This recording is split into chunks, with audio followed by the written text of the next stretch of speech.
Hello, this is Lady Boulay, and I hope you're having a wonderful day. Thank you for your support. Thank you for subscribing to the channel. Thank you for your thumbs up, for your comments, and thank you for sharing the videos. Thank you for all you do to support the channel. Well, Black History Month is over, and I did about half of what I planned to do at the beginning of the month.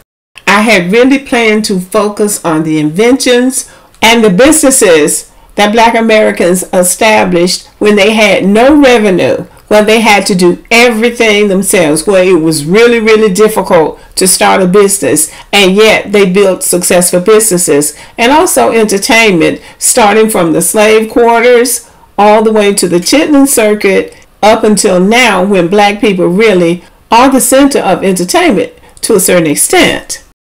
But so much goes on in Black America that it is easy to get distracted. And I guess that's what I did. I got distracted because it's all interesting. All of it is very interesting. But I had planned to focus more on the history and the culture from the beginning. So I'll just have to reset my calendar and work those important things in throughout the year, which is really what it should be anyway.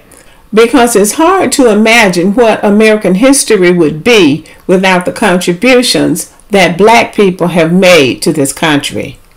But today I want to talk about something that is very important to me. I believe that I mentioned that when we were growing up in the South, the older people used to say that an enslaved man invented the cotton gin. But Eli Whitney has always gotten credit for it. He has been acknowledged as the inventor of the cotton gin. Eli Whitney was brought up in Boston. Wasn't nobody picking no cotton in Boston.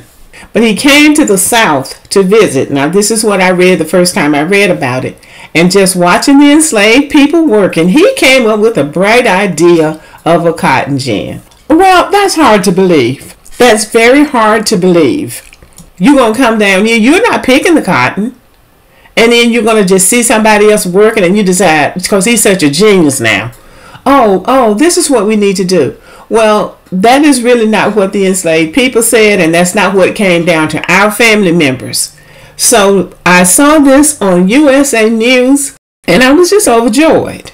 The caption reads, "Black American geniuses who changed the world, but history ignored." And the first entry is Sam and his father, cotton gin, 1793.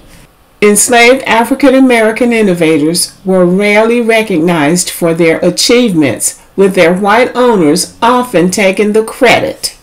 Eli Whitney is lauded for the invention of the cotton gin, a seed-removing machine which revolutionized the production of cotton, but the farmer and teacher actually got the idea from an enslaved man named Sam, whose father invented a cottonseed removing comb. Now, Sam's father invented the cotton gin. Eli Whitney is on that plantation, and Sam's father, who most likely did not speak English, was the inventor, but Sam translated to Eli Whitney what his father had done in the invention process. So Eli Whitney, being a white man and who could apply for a patent, applied for the patent for the cotton gin in 1794. The enslaved people were not American citizens, so they could not apply for a patent. And the patent is what gives you ownership of the invention. So this is why intellectual property theft was so prevalent among the enslaved people. Remember, necessity is the mother of invention. And what that means is you invent what you need. And why do they need a cotton gin? What the cotton gin does is separates the seed from the fiber, from the cotton itself. That was very, very labor intensive, and it took a long time to do. So the slaves, being the workers of this very intensive process, came up with a quicker way to do it. Thus, the invention of the cotton gin. Oh, he was just a slave. We can hear that in the background. We have to keep remembering that they did not bring stupid people out of Africa. They were masters in Africa. of whatever industry it was that they were brought here to do. We cannot overestimate the importance of cotton in the building of the American economy.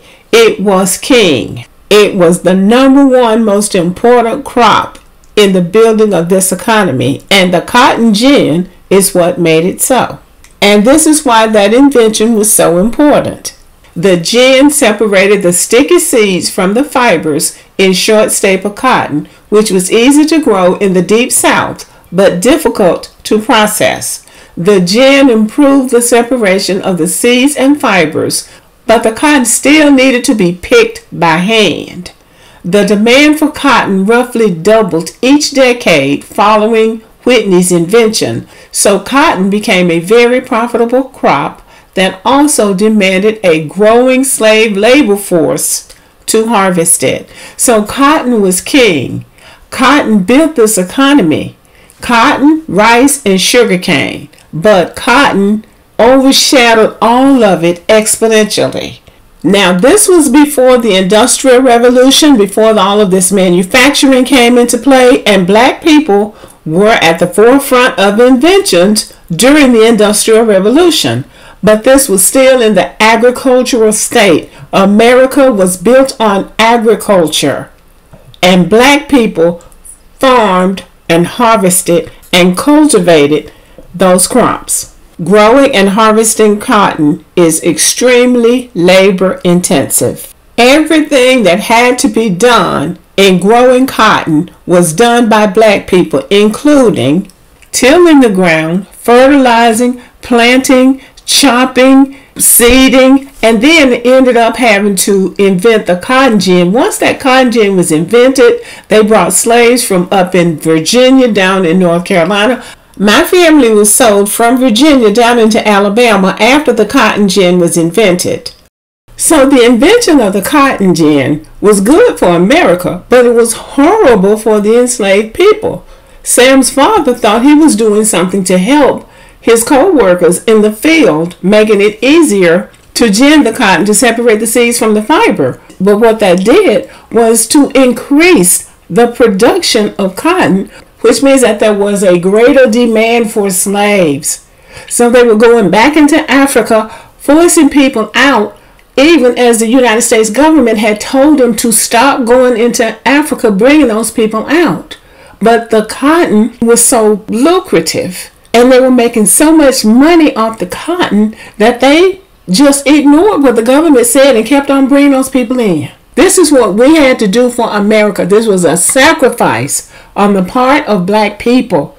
We sacrificed for this country, and we have to keep that before us at all times. Our families sacrificed for this country. We had to do the work. We had to do the inventions. We had to fight in the wars. We had to do everything that needed to be done for this country. And then the loss. We never talk about the loss, but we lost a lot in the making of this country. This is our fight. This is what we have to continue to say. This is our reparations defense. And even reparations is not enough. Okay, y'all, let me know what you think about the video. Thank you for listening. Subscribe to the channel, give me a thumbs up, leave a comment, share the video, and as always, have a wonderful day.